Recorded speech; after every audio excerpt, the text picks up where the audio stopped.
This is a reading from the book of Lamentations, Old Testament, New International Version, beginning at chapter 3.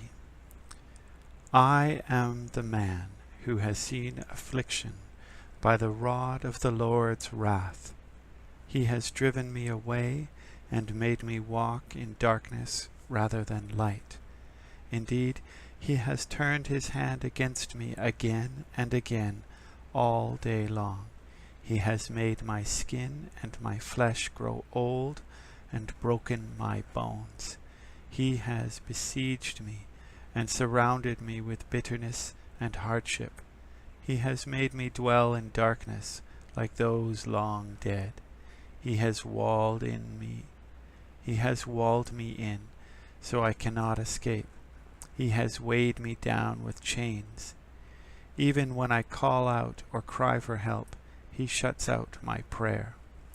He has barred my way with blocks of stone. He has made my paths crooked. Like a bear lying in wait, like a lion in hiding, he dragged me from the path and mangled me and left me without help. He drew his bow and made me the target of his arrows. He pierced my heart with arrows from his quiver. I became the laughingstock of all my people. They mock me in song all day long. He has filled me with bitter herbs and given me gall to drink. He has broken my teeth with gravel. He has trampled me in the dust. I have been deprived of peace. I have forgotten what prosperity is. So I say, my splendor is gone, and all that I had hoped from the Lord. I remember my affliction and my wandering, the bitterness and the gall. I well remember them, and my soul is downcast within me. Yet this I call to mind, and therefore I have hope. Because of the Lord's great love, we are not consumed, for his compassions never fail. They are new every morning. Great is your faithfulness. I say to myself, the Lord is my portion, therefore I will wait for him. The Lord is good to those whose hope is in him, to the one who seeks him. It is good to wait quietly for the salvation of the Lord. It is good for a man to bear the yoke while he is young. Let him sit alone in silence, for the Lord has laid it on him. Let him bury his face in the dust. There may yet be hope. Let him offer his cheek to one who would strike him, and let him be filled with disgrace. For no one is cast off by the Lord forever. Though he brings grief, he will show compassion. So great is his unfailing love. For he does not willingly bring affliction or grief to anyone. To crush underfoot all prisoners in the land, to deny people their rights before the Most High, to deprive them of justice, would not the Lord see such things? Who can speak and have it happen if the Lord has not decreed it? Is it not from the mouth of the Most High that both calamities and good things come? Why should the living complain when punished for their sins? Let us examine our ways and test them. Let us return to the Lord. Let us lift up our hearts and our hands to God in heaven and say, we have sinned and rebelled, and you have not forgiven. You have covered yourself with anger and pursued us. You have slain without pity. You have covered yourself with a cloud so that no prayer can get through. You have made us scum and refuse among the nations. All our enemies have opened their mouths wide against us. We have suffered terror and pitfalls, ruin and destruction. Streams of tears flow from my eyes because my people are destroyed. My eyes will flow unceasingly without relief until the Lord looks down from heaven and sees. What I see brings grief to my soul because of all the women of my city. Those who were my enemies without cause hunted me like a bird. They tried to end my life in a pit and threw stones at me. The waters closed over my head, and I thought I was about to perish. I called on your name, Lord, from the depths of the pit. You heard my plea. You do not close your ears to my cry for relief. You came near when I called you, and you said, do not fear. You, Lord, took up my case. You redeemed my life. Lord, you have seen the wrong done to me. Uphold my cause. You have seen the depth of their vengeance, all their plots against me. Lord, you have heard their insults, all their plots against me, what my enemies whisper and mutter against me all day long. Look at them. Sitting or standing, they mock me in their songs. Pay them back what they deserve, Lord, for what their hands have done. Put a veil over their hearts, and may your curse be on them.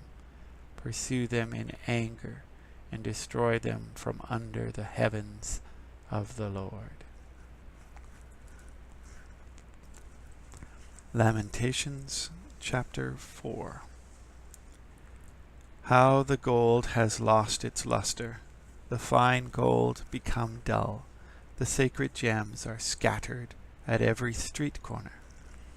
How the precious children of Zion, once worth their weight in gold, are now considered as pots of clay, the work of a potter's hands. Even jackals offer their breasts to nurse their young, but my people have become heartless, like ostriches in the desert. Because of thirst, the infant's tongue sticks to the roof of its mouth. The children beg for bread, but no one gives it to them. Those who once ate delicacies are destitute in the streets. Those brought up in royal purple now lie in ash heaps. The punishment of my people is greater than that of Sodom, which was overthrown in a moment, without a hand turned to help her. Their princes were brighter than snow and whiter than milk, their bodies more ruddy than rubies, their appearance like lapis lazuli. But now they are blacker than soot. They are not recognized in the streets. Their skin has shriveled on their bones. It has become as dry as a stick. Those killed by the sword are better off than those who die of famine.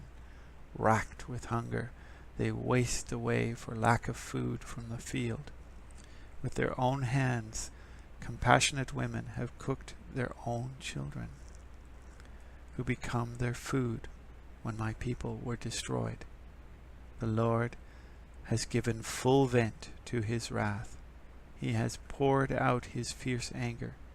He has kindled a fire in Zion that consumed her foundations. The kings of the earth did not believe, nor did any of the peoples of the world, that enemies and foes could enter the gates of Jerusalem.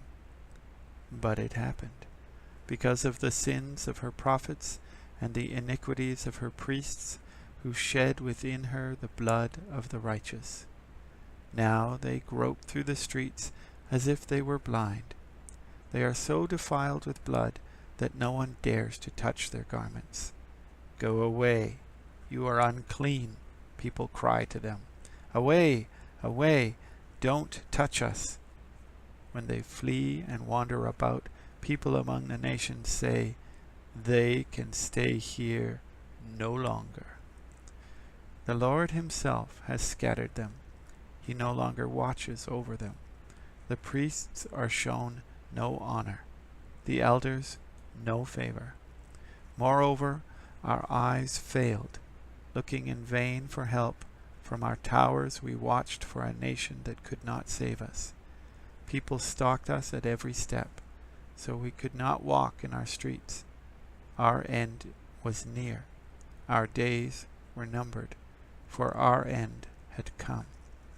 Our pursuers were swifter than eagles in the sky. They chased us over the mountains and lay in wait for us in the desert.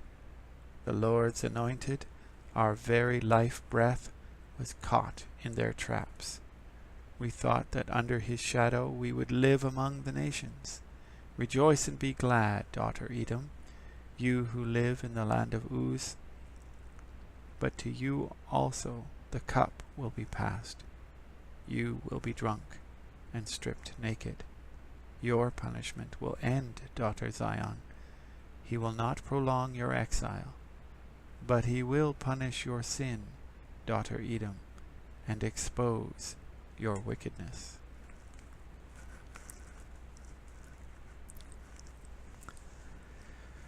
Lamentations, chapter 5. Remember, Lord, what has happened to us. Look and see our disgrace. Our inheritance has been turned over to strangers, our homes to foreigners. We have become fatherless, our mothers are widows. We must buy the water we drink. Our wood can be only had at a price. Those who pursue us are at our heels. We are weary and find no rest. We submitted to Egypt and Assyria to get enough bread. Our ancestors sinned and are no more, and we bear their punishment. Slaves rule over us, and there is no one to free us from their hands. We get our bread at the risk of our lives because of the sword in the desert. Our skin is hot as an oven, feverish from hunger. Women have been violated in Zion, and virgins in the town of Judah. Princes have been hung by their hands. Elders are shown no respect. Young men toil at the millstones. Boys stagger under loads of wood. The elders are gone from the city gate. The young men have stopped their music. Joy is gone from our hearts. Our dancing has turned to mourning.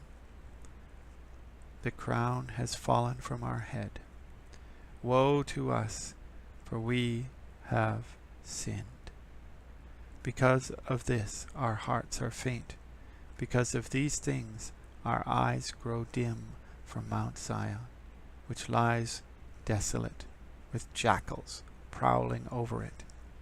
You, Lord, reign forever. Your throne endures from generation to generation. Why do you always forget us? Why do you forsake us so long?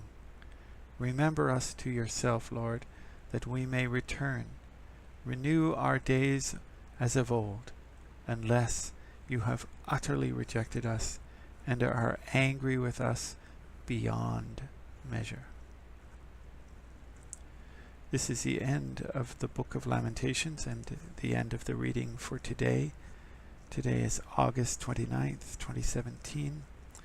My name is Vince Byfield. Thank you for listening and have a blessed day.